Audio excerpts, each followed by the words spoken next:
اللہ الرحمن الرحیم. خاتون حضرات، اختر عباس کا سلام پہنچے. اچھا، آج ہم کسی ایک موضوع پہ بات نہیں کرنے والے.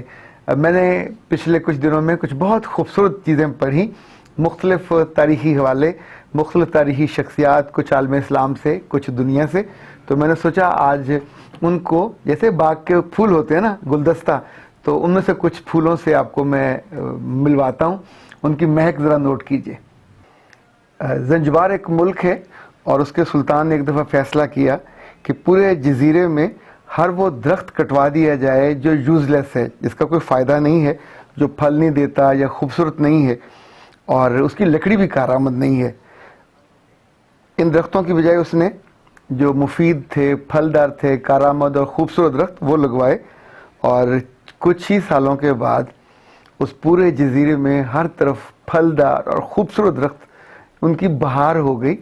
یعنی کہا جاتا ہے کہ وہاں لوگ کبھی پھل نہیں خریدتے، کوئی ایک درخت لے لیتے ہیں، اس کی ادائیگی کر دیتے ہیں اور پھر پورا سال وہاں سے ان کو پھل ملتا رہتا ہے.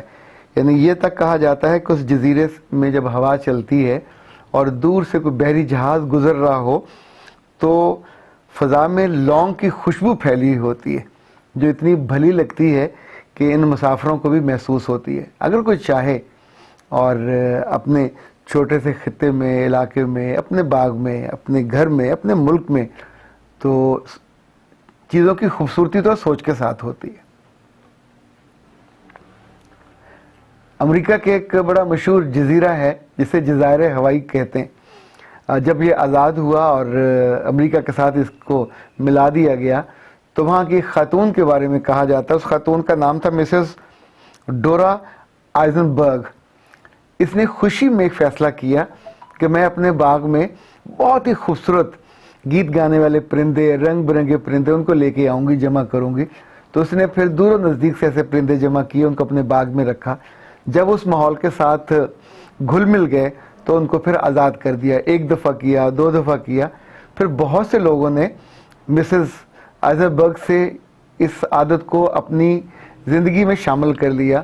اور ہوا یہ کہ کچھ ہی عرصے کے بعد جزائر ہوائی دنیا کے سب سے خوبصورت اور بہترین پرندوں کی اماج گاہ، ان کا گھر بن گیا.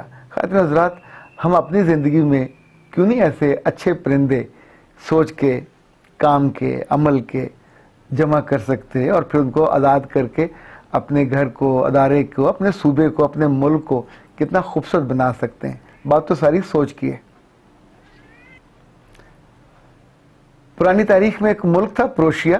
اس کے بادشاہ نے ایک دفعہ، اس بادشاہ کا نام تھا فریڈرک، اس نے ایک دفعہ اپنے ایک وزیر سے پوچھا کہ ملکی خزانے میں پیسہ کم کیوں ہو رہا ہے.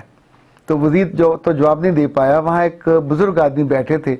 اس نے کہا اگر آپ اجازت دیں تو میں اس کا جواب دیتا ہوں. تو بادشاہ کے پاس برف کا ایک بڑا سا ڈلا پڑا ہوا تھا. اس نے کہا سر یہ مجھے دے دیجئے. اس نے پھر آگے اگلے مہمان کو دیا، اس نے اگلے کو، اس نے اگلے کو. تو جو ہی وہ پلٹ کے بادشاہ تک پہنچا تو وہ جو ڈلا تھا ایک چھوٹے سے برف کے ٹکڑے میں ڈھل چکا تھا. تو اس نے کہا یہ وجہ ہے.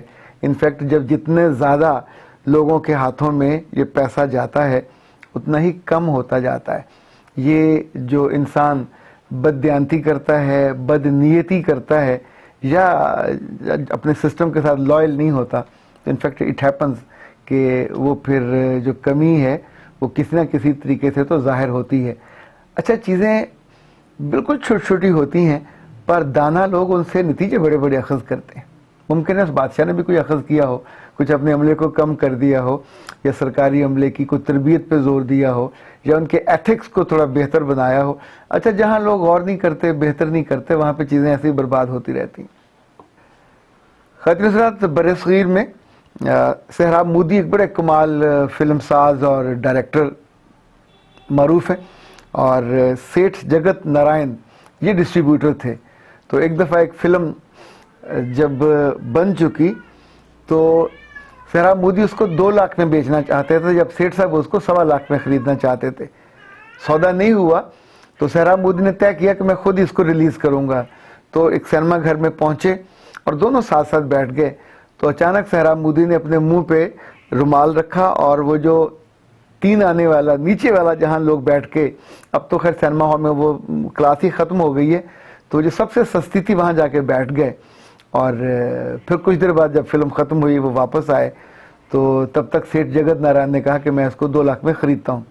تو سہراب مودودی نے کہا نہ، اب میں 2 میں نہیں بیچوں گا، اب میں 3 میں بیچوں گا. اس نے وجہ پوچھی، اس نے کہا کہ یہ جو 3 آنے والے ہیں انہوں نے اس فلم کی منظوری دے دی ہے. انفیکٹ جو سیکرٹ تھا کہ فلمیں عام طور پہ جو غریب طبقہ ہے وہ دیکھا کرتا تھا، تو اگر وہ خوش ہو جاتا، اس کے نعرے، اس کی سیٹیاں زیادہ بلند ہوتی تو وہ فلم ہٹ ہو جاتی. تو وہ فلم اس وقت اس خانے میں ہٹ ہو گئی، تو جہاں سے اس ڈائریکٹر کو یہ یقین ہو گیا کہ it would be a great hit, تو اس نے آ کے اس کی قیمت بڑھا دی. اور جو سیٹھ صاحب جس کو، اچھا انہوں نے بھی یہی گیس کیا ہوگا کہ وہاں جو صورت تھی کہ لوگ اس کو پسند کر رہے تھے، وہ 2 لاکھ پہ آمادہ ہو گئے تھے. عقل اور دانش یہی کہتی ہے کہ چیزیں ہمارے آس پاس ہو رہی ہوتی ہیں، ان کو دیکھنا چاہیے، ان کو غور کرنا چاہیے اور اس میں سے بڑے نتائج کو اخذ کرنا چاہیے. خواتین حضرات، ایک بہت معروف لکھاری ہیں دیوان سنگھ مفتو، ان کی ایک آپ بیتی ہے اور اس کا نام ہے ناقابل فراموش. کافی موٹی تازی ہے، کبھی وقت ملے تو ضرور پڑھیے گا. اس میں سے ایک واقعہ میں آپ کو سناتا ہوں. انہوں نے کہا کہ حافظ آباد میں ایک بزاز کے پاس ایک مسلمان درزی اور اس کا بیٹا کام کرتے تھے. تو اس مسلمان درزی کو کوئی چھٹی پہ کہیں جانا پڑا، تو وہ اپنے بیٹے کو، ایک زمیندار کے بیٹے کا کپڑا دے گیا کہ یہ اس کی تم جو شیروانی ہے وہ سی دینا. اور وہ کپڑا جو تھا وہ بہت قیمتی تھا. یہ جب وہ واپس آیا تو دیکھا کہ وہ تو جو کوٹ یا شیروانی جو بھی تھا وہ سلا ہوا تھا، لیکن بیٹے نے کیا کیا کہ اس کو سفید دھاگے سے سیا. تو اس نے اپنے بیٹے کو تھپڑ مارا اور اسے کہا کہ وہ تو جاٹ تھا، دیہات کا رہنے والا، تو اس پہ رحم نہ کھاتا، پر تجھے اس مخمل پہ تو رحم کرنا چاہیے تھا. کیسی تم نے حماقت کی، نادانی کی کہ اس کے رنگ کا بھی لحاظ نہ کیا. اس کا رنگ سبز تھا تو تمہیں سبز دھاگا استعمال کرنا چاہیے تھا. تو پھر اس نے سارا اس کو اکھاڑ کے سبز دھاگے سے دوبارہ اس کو سیا. اچھا، یہ جو دیوان سنگھ مفتو ہیں وہ کہتے ہیں کہ اس ایک واقعے سے میری طبیعت پہ اتنا اثر پڑا کہ میں نے زندگی بھر کبھی کم تر درجے کا کام نہیں کیا. میں ہمیشہ یہ دیکھتا رہا کہ معاوضے سے بڑھ کے میں کام کروں. اگر 12 گھنٹے کا معاوضہ میں نے لیا تو میں نے 16 گھنٹے کام کیا، اور جتنی تنخواہ ہو اس سے زیادہ کام کیا. یہی وجہ ہے کہ میں نے اس ایک واقعے سے اثر لیا اور اپنے کریکٹر کو سنوار لیا، اور پھر کبھی کسی کی انگلی میری طرف نہیں آئی.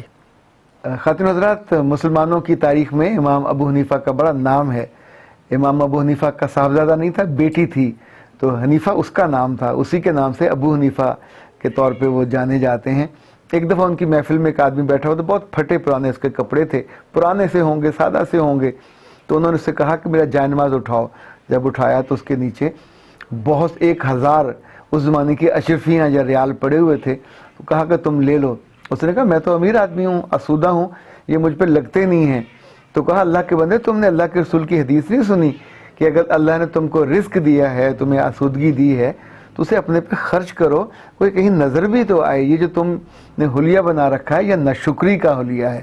تو تمہیں جو اپنا حلیہ بنانا چاہیے وہ شکر کا بنانا چاہیے. یعنی اللہ نے اگر آسانی اور آسودگی دی ہے تو اس کا اظہار بھی تو ہونا چاہیے. یہ واقعہ خطیب اور تاریخ بغداد میں درج ہے. جو میں نے پڑھا تھا وہ بیروت کا ایڈیشن تھا. خواتین حضرات، عبداللہ بن مبارک اسلامی تاریخ میں بہت ہی کمال بزرگ ہیں. وہ ایک مرتبہ بیٹھے ہوئے تھے تو ایک شخص ان کے پاس آیا، کہنے لگا کہ 7 سال سے میرے گھٹنے میں ایک پھوڑا نکلا ہوا ہے اور ہر طرح سے اس کا میں علاج کرا چکا ہوں. آپ اللہ والے ہیں، شاید کچھ مجھے بہتر بتا سکیں، چونکہ طبیبوں سے یا ڈاکٹروں اور حکومہ سے تو اس کا علاج نہیں ہوا. تو عبداللہ بن مبارک نے کہا کہ بھلے آدمی جاؤ کوئی ایسی جگہ تلاش کرو جہاں پانی کی قلت ہو اور لوگوں کو پانی نہ ملتا ہو، تم وہاں جا کے کنواں کھودو، اور مجھے امید ہے کہ جب تک کنویں سے پانی رواں ہوگا تمہارا یہ پھوڑا رخصت ہو جائے گا. اور اس شخص نے اس پہ عمل کیا اور خواتین حضرات بالکل یہ ہو گیا. اسی طور پہ ایک واقعہ علاقہ منظری نے لکھا ہے اور امام بہقی کے حوالے سے انہوں نے نقل کیا ہے. کہا کہ ہمارا شیخ تھے ابو عبداللہ، حاکم تھے، ان کے چہرے پہ پھنسیاں نکل آئیں اتنی زیادہ کہ پورا چہرہ بے ڈھب اور برا ہو گیا. تو سال بھر وہ اس تکلیف میں رہے، کوئی سمجھ نہیں آتی تھی کہ کیا کریں۔ تو ایک جمعے کے روز امام ابو عثمان صابونی کی مجلس میں پہنچے اور ان سے درخواست کی کہ میرے لیے دعا کریں۔ امام صابونی نے دعا کی، حاضرین نے آمین کہی۔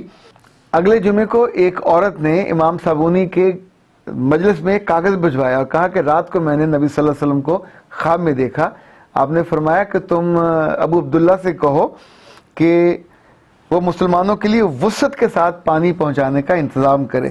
شیخ حاکم کو جب یہ بات معلوم ہوئی تو انہوں نے اپنے گھر کے باہر سبیل لگا دی اور مسلمانوں کو خوب پانی پلایا، اور ایک ہفتہ نہ گزرا تھا کہ جو ان کی بیماری وہ پھنسیوں والی پورے چہرے پہ جو ایک سال سے جا نہیں رہی تھی، وہ پھنسیاں ختم ہونے لگیں اور پورا چہرہ ان کا صاف ہو گیا اور خوبصورت ہو گیا۔